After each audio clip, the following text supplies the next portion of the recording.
जी हमारे पार्टी में हमारे साथ आए। पिछली बार कांग्रेस के जो उम्मीदवार थे ऐसे मनीष खंडूरी जी और तमाम मंच पर बैठे सभी हमारे वरिष्ठ नेतागण, माताओं बहनों, आप सबका पहले तो मैं आभार करना चाहता हूँ। आज आपने जिस तरीके का रोड शो कोटद्वार में किया और मैं देख रहा हूँ कि आधे से ज़्यादा लोग जो कोटद्वार जो बाइक पे थे, हजारों की संख्या में लोग, वो सब लोग अपनी बाइकों के साथ गए हैं। उसके बावजूद बड़ी संख्या में यहाँ लोग हैं। मैं आप सबका धन्यवाद करता हूँ, आप सबका मैं आभारी हूँ कि आपने मुझे इतने मन के साथ इतने अच्छे तरीके से मुझे कोटद्वार में रिसीव किया। साथियों, सबसे पहले मैं बाबा सिद्ध वली को प्रणाम करता हूँ। कर्ण आश्रम को की भूमि में जो आया हूँ वहाँ प्रणाम करता हूँ। कोटद्वार मेरे लिए कोई नया नहीं है, आप सब लोग जानते हैं। कोटद्वार में मेरा बहुत समय बीता है। मैं बहुत लंबा, सब आप जानते हैं, बहुत लंबा भी नहीं बोलता हूँ। मुझे पता है जितनी माताएं बहनें बैठी हैं सबको घर जाके खाना बनाना है, इसलिए मैं 5 मिनट से ज़्यादा बोलूँगा नहीं। आप सब जानते हैं मैं भाषण देने का शौकीन नहीं, मुझे काम करने का शौक है और किसी तरीके से जब मैं राज्यसभा का सांसद बना, मैंने पहला काम मेरे मन में था कि कोटद्वार के लिए सबसे पहले कुछ करूँ, शुरुआत कोटद्वार से करूँ। और मैंने अपनी सांसद निधि से सबसे पहले कोटद्वार के लिए एक ICU का गठन किया और ICU का निर्माण करवाया। आप सब लोग जानते होंगे कि कोविड काल में उस ICU का कितना उपयोग हुआ। हमारे कोटद्वार के माताएं बहनें, हमारे भाई, उन सब के बहुमूल्य जीवन को बचाने के लिए उस ICU का बहुत बड़ा उपयोग हुआ। आप सब लोग यहाँ के व्यापार मंडल के लोग आए कि यहाँ से जो ट्रेन है वो बंद हो गई है, कोई और ट्रेन चलनी चाहिए। एक रात्रिकालीन सेवा के लिए 2 डब्बों की मांग की। मैंने कहा भाई 2 डब्बों की मांग क्यों करते हो, पूरी ट्रेन की मांग करो। और 2 डब्बे यहाँ रानी के मसूरी एक्सप्रेस में लगते थे। मैंने कहा नहीं, पूरी ट्रेन मिलेगी और पूरी एक नई ट्रेन यहाँ से रात्रि सेवा सिद्धवली की ट्रेन, सिद्धवली जनशताब्दी एक्सप्रेस यहाँ से हम लोगों ने शुरू की। साथियों, मैं इसलिए आपको सब बता रहा हूँ कि काम करना और उसको पूरा करना ये हम लोगों ने सीखा है। हम लोग यशस्वी प्रधानमंत्री नरेंद्र मोदी जी के साथ हम लोगों को पता है कि जन कल्याण के काम करने हैं, जन कल्याण के कामों को आगे कैसे बढ़ाना है। साथियों, मैं आज बहुत बड़ी बड़ी बातें नहीं करते हुए, बहुत देश की बातें नहीं बताते हुए आपको चंद बातें बताऊंगा कि प्रधानमंत्री जी का उत्तराखंड को लेकर विजन किस प्रकार का है। आप सब लोग देखिए उत्तराखंड के अंदर किस प्रकार से काम हो रहा है। और आप अगर थोड़ा सा कुछ पीछे जाके देखेंगे कि 2014 की हालत क्या थी।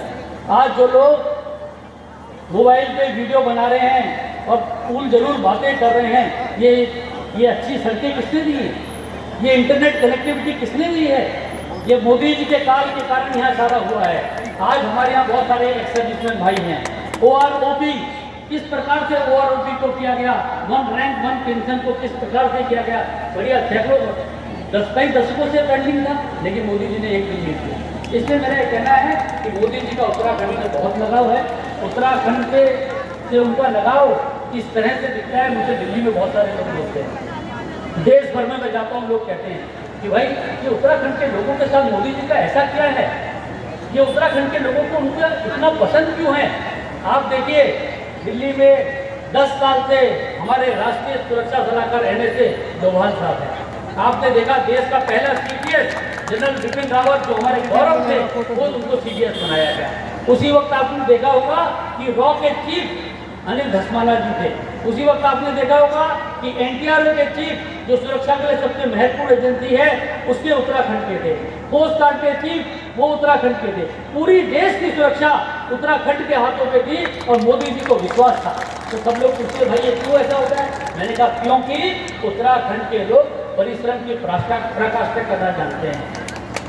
उत्तराखंड के लोग मेहनती लोग हैं, उत्तराखंड के लोग ईमानदार लोग हैं, इसलिए मोदी जी का उन पर अटूट विश्वास है। और आप देखिए उत्तराखंड के लोग, आज अगर आप दिल्ली में देखेंगे सचिवों की गिनती करेंगे, बहुत बड़ी संख्या में उत्तराखंड के सचिव भारत के प्रशासन को चला रहे हैं। अभी ऋतु जी बैठी हैं, आपके पति देश के स्वास्थ्य मंत्री थे, पूरे समय तक कोविड से लड़ने में राजेश भूषण जी का जो योगदान था वो सबने देखा। आज वाणिज्य सचिव उत्तराखंड के और इसी हमारे जनपद के सुनील बरथवाल हैं। आज आप बहुत बड़ी संख्या में सचिव देखेंगे तो उत्तराखंड से ज्वाइंट सेक्रेटरीज हैं, क्योंकि मोदी जी का भरोसा उत्तराखंड के लोगों के साथ है। और उत्तराखंड में उन्होंने क्या क्या किया? उन्होंने कहा अगला दशक उत्तराखंड का होगा। उन्होंने कहा अगले दशक में उत्तराखंड के अंदर इतना विकास करना है, इतना विकास करना है कि ये देवभूमि वाकई चमक जाए। और आप कुछ दिनों से देख रहे हैं लगातार प्रधानमंत्री जी कह रहे हैं ये तो 10 साल का कामकाज है, यूसीसी कर दिया, राम मंदिर बनवा दिया, 370 हटा दी, अब क्या? लगातार करें। अब अगला जो 5 साल है वो विकास का 5 साल है। उत्तराखंड में पलायन को रोकने का 5 साल है। अगला 5 साल उत्तराखंड में पलायन को रोकने, अगला 5 साल उत्तराखंड में स्वास्थ्य सुविधाओं को बेहतर और बेहतर करने के लिए, अगला 5 साल उत्तराखंड को जगमगाने के लिए है। इसलिए हम सबको आज ये शपथ लेनी है, हम सबको ये शपथ लेनी है कि आने वाले जो हमारी 19 तारीख है उसमें उत्तराखंड की 5 सीटें, क्या किसी को शक है कि 5 सीटें आएंगी? क्या किसी को शक है कि 400 पार नहीं होगा? इसीलिए हम सब लोग पूरी कमर कसते हैं। और आपको विपक्ष भी कहता है, कांग्रेस के लोग भी कह रहे हैं कि 400 पार नहीं होगा, वो 272 की बात ही नहीं कर रहे हैं। अब वो कह रहे हैं 400 नहीं, 10-15 सीटें कम हो जाएंगी। तो इसलिए 10-15 सीटों की जो बात कर रहे हैं, हमको 10-15 सीटें और बढ़ानी है। उत्तराखंड की 5 सीटें जीतनी है किसी भी कीमत पर। आने वाली 19 तारीख तक अब हम सबको मेहनत करके लगना है। मैं आप कोटद्वार के वासियों के विश्वास दिलाने आया हूँ, मैं कोटद्वार के लोगों के साथ एक शपथ लेने आया हूँ। मैं कोटद्वार के लोगों के सामने, आप सबके सामने संकल्प लेता हूँ कि कोटद्वार के लिए एक बड़ा काम मैं आज एक घोषणा करके जाता हूँ कि जो हमारा कर्ण आश्रम है इसको राष्ट्रीय प्रोजेक्ट बनवाऊंगा, इसको नेशनल प्रोजेक्ट बनवाऊंगा। और कर्ण आश्रम अनिल बलूनी जिंदाबाद, अनिल बलूनी जिंदाबाद, अनिल बलूनी जिंदाबाद। कर्ण आश्रम को राष्ट्रीय प्रोजेक्ट बनवाएंगे, राष्ट्रीय परियोजना बनवाएंगे। इसका मतलब क्या होता है समझ लीजिए। कर्ण आश्रम को राष्ट्रीय प्रोजेक्ट, जैसे हमारा अयोध्या में भगवान श्री राम का मंदिर बनाया गया है, उसी प्रकार से देश के द्वारा बड़ी बहुत बृहद लेवल पे, बहुत ही बृहद स्तर पर एक बड़ा वहाँ पर हमारा मंदिर बने, एक बड़ा वहाँ पर हमारा पूरा इंस्टीट्यूशन खड़ा हो और पूरा दुनिया के लोग इसमें आए। मैं आप लोगों को विश्वास दिलाता हूँ। मैं प्रधानमंत्री जी से भी आपके सामने भी आग्रह करूँगा और आगे भी प्रयास करता रहूँगा।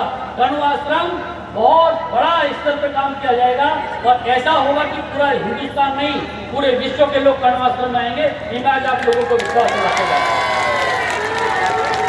हम आप लोगों का ज्यादा समय न लेते हुए मैं बोलूंगा, हम सब हैं, आप बोलेगा मोदी का परिवार, हम सब हैं मोदी का परिवार।